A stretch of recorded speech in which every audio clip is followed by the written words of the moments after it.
はい、こんにちは。iPad1 枚だけで仕事をしたい稲造ギミックです。先日ね、ついに発表されましたね。Apple から iPad Air の M3 チップと iPad 無印の第11世代ですね。2025年の3月12日に発売ということで、もうすでに予約されている方もいるかなというふうに思うんですけども、今回はね、この発売のタイミングで購入を検討している人、iPad デビューしたいという思っている人に向けてですね、今回発売される iPad がどういったものなのかっていうのを解説したいと思います。でもちろん僕もね、日頃から iPad を使用してます。iPad Pro の M4 チップっていうもの。使用用途としては、動画編集、イラスト、デザインなどのクリエイティブなこと全般から、あとはスケジュール管理とかね、タスク管理とか、そういったビジネス関係のことも幅広くね、まんべんなく全般的に使っています。なので、今回は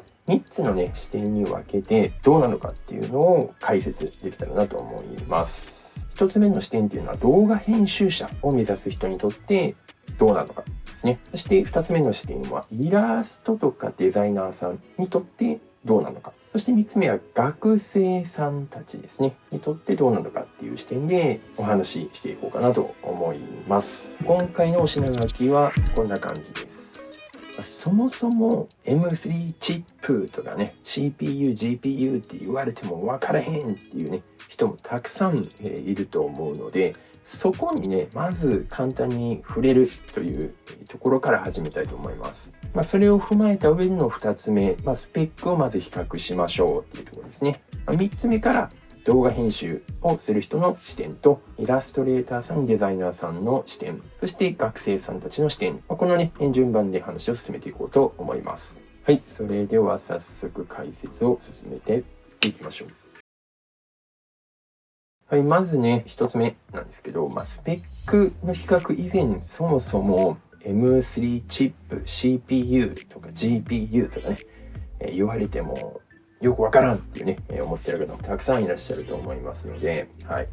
僕なりにですね、ちょっとめちゃくちゃ噛み砕いてね、もう簡単にもう時間をかけずにさらっと解説してみようと思うんですけども、そもそも iPad のスペックの比較でよく出てくるキーワードに CPU とかね、GPU、あとは RAM とか、あとは Core とか、インチ、ストレージとかね、そういうのが出てくるんですけども、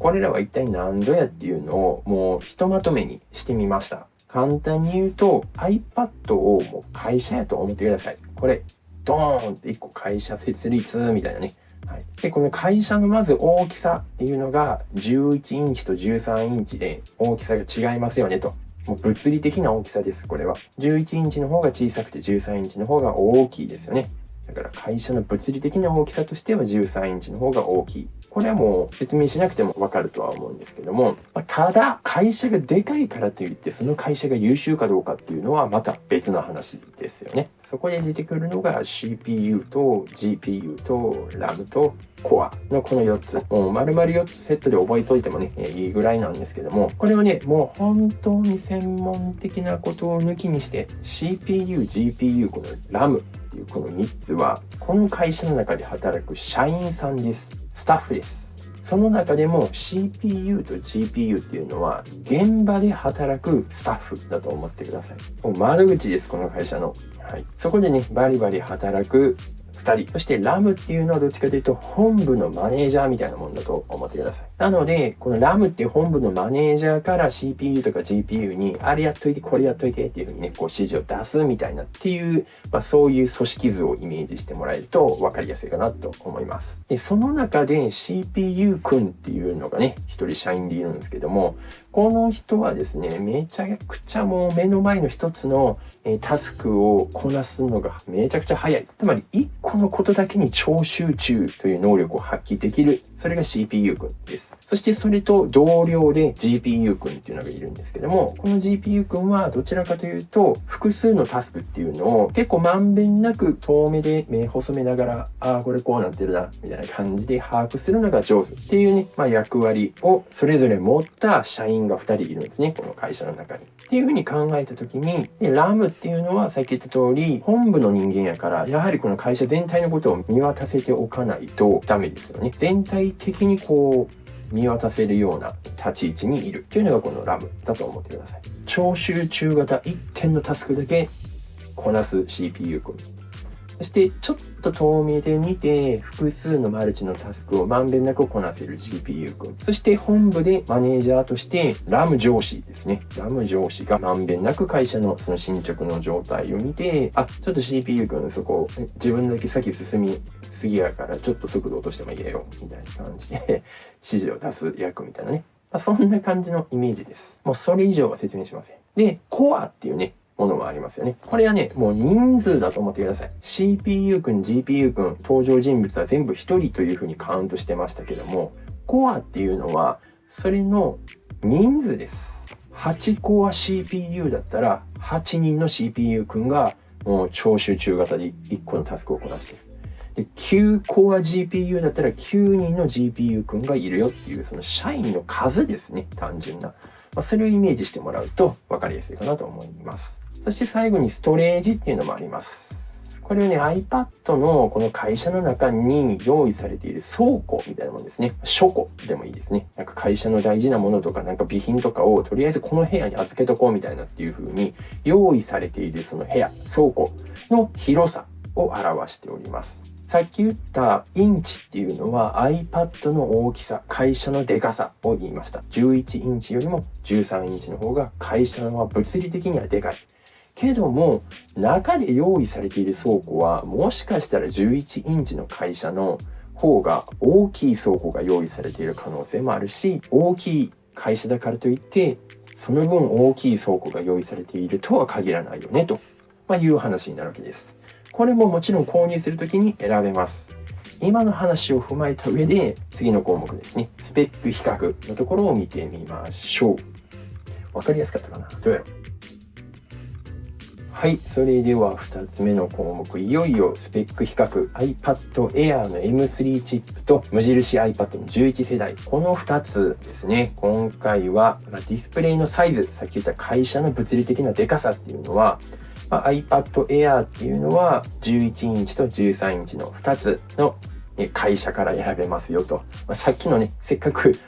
一つ目の項目でね、そういう風な表現をしたので、なぞらえてね、説明する方がイメージしやすいかなと思うんですけども。それに対して、無印 iPad の11世代っていうのは、10.9 インチなので、さっきの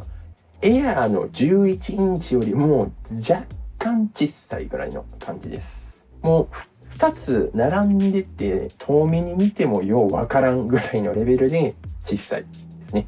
11インチと 10.9 ってもう 0.1 しか、違いませんからね。それぐらいの差なんで、ほぼほぼ同じ大きさだと思ってもらってもいいです。ただし、これは本当に先ほど言った iPad の単純な大きさなので、大きい方がいいよっていう人は iPad Air の13インチ。ね、今回のこのラインナップだけで言うと、大きい画面を重視するなら13インチがいいです。で、次に、プロセッサーですね。っていう項目。M3 チップは8コア CPU、9コア GPU。これはさっきも言った通りですね。なぞらえると、8人の CPU 君と9人の GPU 君が iPad Air M3 チップというね、この会社の中の現場スタッフとして働いておりますと。でそれに対して無印 iPad の11世代っていうのは5ですね。5コア CPU。そして4 Core GPU ですね。5人の CPU 君と4人の GPU 君が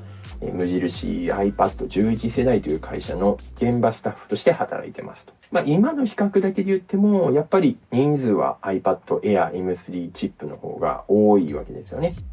で、現場のスタッフが多いってことは、それだけこなせるタスクもやはり多いし、早いってことなので、そこだけの比較で見ても、やっぱり無印 iPad11 世代よりも iPad Air M3 チップの方が優秀っていうことがわかると思います。ほんまにね、iPad をこれから触るっていう人にとっての知識ってもうここまででもいいと思うよね。次の比較としてはストレージ容量ですね。さっきのストレージの例え話でいくと会社の中に用意されている倉庫の部屋ですね。どれぐらい広いか。物理的に会社がでかいからといって倉庫が大きいとは限らないというのはまさに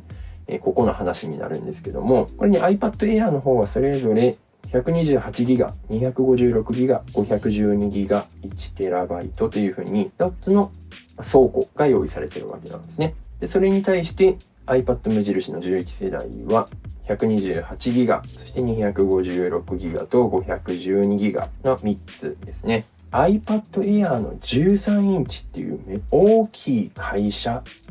ではあるんだけども、ストレージ倉庫の容量を 128GB っていう風に選ぶこともできるんですよね。でそれに対して無印 iPad11 世代の 10.9 インチっていう会社自体は少し小さいんだけども 512GB っていうね倉庫のサイズを選ぶこともできると。で倉庫のサイズだけ比較すると無印 iPad の方がね今のこの2つで見比べると大きいわけですよね。っていうのがさっきの会社のが物理的にでかいからといって倉庫の広さが必ず広いとは限らないよっていうのはここの話です。でこれももちろんね選べるんで会社がでかいんであれば中の倉庫の広さも広い方がいいでかい方がいいに思うのであれば、512ギガとかね 1TB っていうのを選ぶのがいいと思います。もちろん本体価格も高くなります。価格的なね、ところで比較すると、小さい11インチの方で、最低でも 98,800 円から。で、大きい方の13インチで 128,800 円からというような感じです。無印 iPad の11世代の方は 58,800 円から。っていうね、この価格だけで見ると圧倒的にやっぱ無印 iPad の方が安いですよね。リーズナブルなね、価格帯で購入することができると。これね、今スペックだけの比較をしてますので、後からね、後半の方でじゃあ動画編集者にとってはどれがいいのか。学生さんはどれの方がいいのかみたいなのをね、っていう話をね、進めていこうと思います。今はちょっと価格だけ覚えておいてください。あとカラーバリエーションとしては、iPad Air はスペースグレー、ブルー、パープル、スターライトっていうね、4色展開です。単純に iPad のね、この背面のところの色になるんですけど、これね、結構前から思ってたことなんですけど、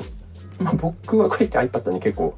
カバーつけずに裸で持ち歩いてるっていうね、ちょっと1、2周してもこのスタイルみたいなね、何もつけないみたいな。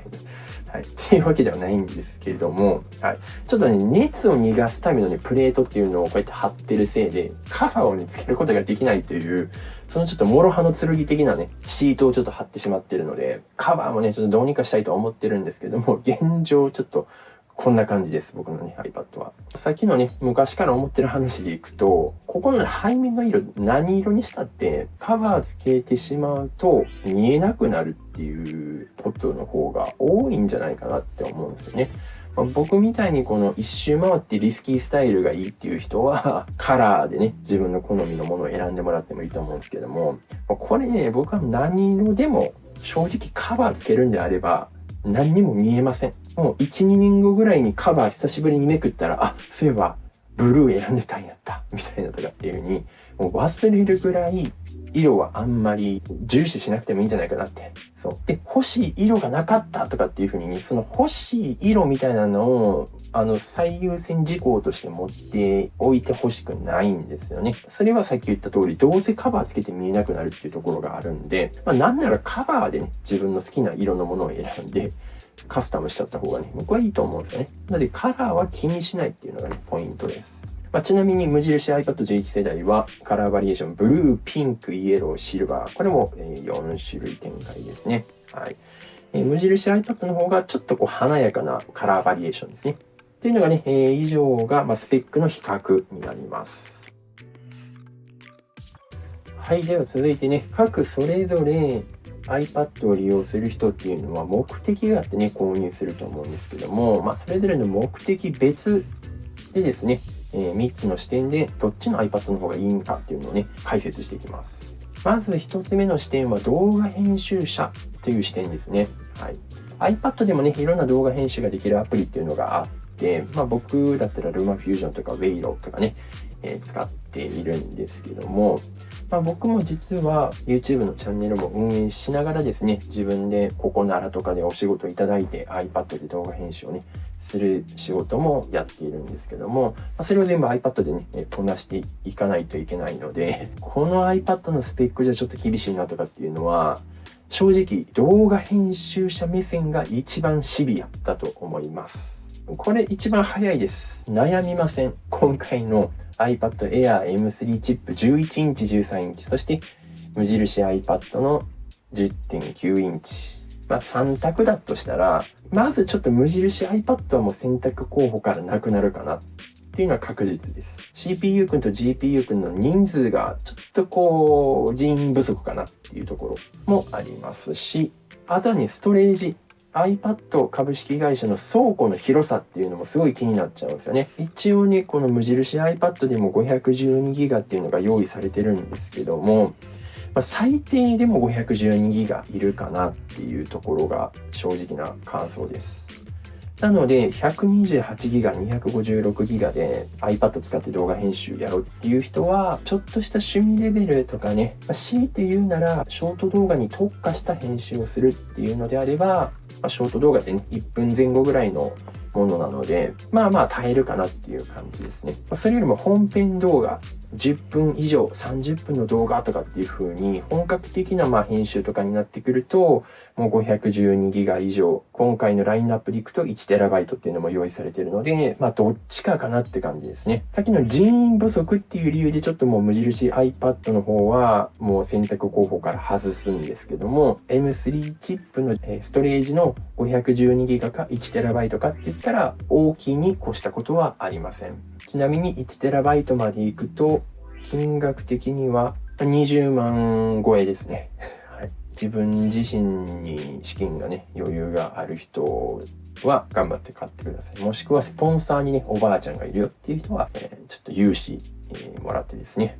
手に入れてください。金額をちょっと抑えて512ギガ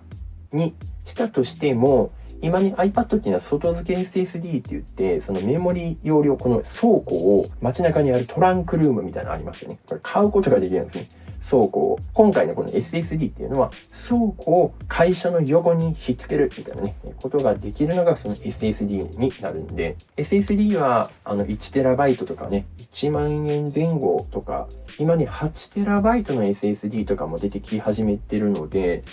そういうね、常に新しい容量のものが出るたんびにね、この下の低い数値の容量っていうものは安くなっていったりっていう傾向があるので、1TB とかは結構手に入れやすい価格帯になってきている傾向にあります。だから 512GB プラス 1TB の SSD の組み合わせでも OK かなって思います。ということで、動画編集者としての視点でいくと、iPad Air の11インチか13インチかはどっちでも OK。どちらかというと、ストレージは 512GB 以上のどれかを選んでください。続いて、イラストとかデザインをされる方にとって、今回のラインナップでどれがいいのかっていう話なんですけども、これもね、実はなんですけども iPad Air の方がおすすめなんですよ。でこれはね、今回さっきのスペック比較のところで話すのちょっと忘れたんですけども、この iPad のね、このディスプレイのところっていうのが iPad Air にはですね、フルラミネーションディスプレイという風な加工されている表面なんですね。今回の無印 iPad11 世代っていうのはそれではないんですよね。フルラミネーションディスプレイではないと。フルラミネーションディスプレイとは一体何ぞやってことなんですけど、めっちゃ簡単に小学生でもわかるように言うと、薄いんですよね、こっちの方が。iPad Air の方が薄い。じゃあ、薄いとどういうメリットがあるのかというと、Apple Pencil とかで絵を描いたり、直接ね、iPad に書き込むみたいなことをするときに、より本物の紙に書いている感覚に近くなるのが、この iPad Air の方です。フルラミネーションディスプレイじゃない無印 iPad11 世代の方だと、なんかね、ちょっと分厚いガラスの上にペンシルを乗せて書いてるみたいな感じなんで、実際のノートに書いている感覚っていうのはちょっと味わえないみたいなところがあるんですよね。で、別にノートとかメモを書く程度の、使用用途であれば、無印 iPad11 世代でもいいんですけども、今のこのテーマは、イラストとか、デザインっていうのをメインに活用していきたいっていう風なね、ことであるならば、このフルラミネーションディスプレイ搭載の iPad Air M3 チップの方がいいかなっていうのが正直な感想ですね。さっきの動画編集でいくと 512GB 以上の、容量があった方がいいよって話なんですけども、僕もね、結構絵を描いたり、ちょっと YouTube のね、サムネイルっていうレベルのデザインですけども、そういう目的で使ったりもします。動画編集で使ってる時と比べて、使用しているアプリ、動画編集のアプリとイラストのアプリ、動画編集のアプリとデザイン系のアプリと比べて、どれぐらい倉庫の中の容量を占めるのかっていうことを、僕が使っている iPad のストレージで実際に比較してみても、やっぱ動画編集のアプリだけ見たら300ギガ近くいってるんですね。このアプリだけで。この倉庫が300ギガ近く埋まっちゃってるんですよ。デザイン系のアプリでいくと30ギガぐらいですね。今僕のアプリ、アフィニティデザイナーとかでもう30ギガとかです。で、お絵描き系のアプリでいくと、もっと少ないです。10GB ぐらいですね。なので、もちろん僕は動画編集、デザイン、イラストっていうのを、この三角形で結んだ時に全部をまんべんなく3対3対3みたいな感じで、同じぐらいの時間、同じぐらいの容量、分量で、何かクリエイトしているわけではなくて、ほぼほぼ動画編集に振り切った状態のね、iPad の使い方はしているので、これはあくまでも一つの指標だと思ってくださいっていうのがちょっと前提なんですけども、それを踏まえると、今回イラストとかデザインで iPad を購入したいなって思っている人が選ぶべきストレージっていうのは、別に 128GB 一番低いものでもいいかなとは思います。で、心もとないなって思うのであれば、先ほど動画編集の時にも言った SSD を買う、倉庫をひっつけるですね。っていう風にしてもいいかなと思います。はい。では最後の学生さんたちですね。もう3月の12日に発売されるタイミングで、来月は4月ってことで、新しいね、学校生活が待っている学生さんたちですよね。なので、おそらくこの3月に iPad 買いたいなーって思ってる人ってめちゃくちゃ多いんじゃないかなっていうね。結構1年のこの節目みたいなね、ところがあったりするので、もちろんね、使用用途はそれぞれバラバラだと思うんですけども、例えば学校で、ノートを取るとかね、レポートを作成するみたいなっていうことが、メインでね、やっていきたいっていうのであれば、ここはね、もう無印 iPad の11世代がいいんじゃないかなって思いますね。学生さんたちにとっての、重要事項っていうのはやはり安いかどうかっていうところですよね。自分でね、バイトしたお金で買うっていうふうに思っているのであれば、なおさら、安いに越したことはないと思うので、価格的な面で、コスト的な面で買うなら、無印 iPad11 世代かなって思いますね。ただしね、スポンサーにおばあちゃんがついてる人がいれば、iPad Air M3 チップ 1TB ね、ぜひ揺さぶってみてください、おばあちゃんの肩をね。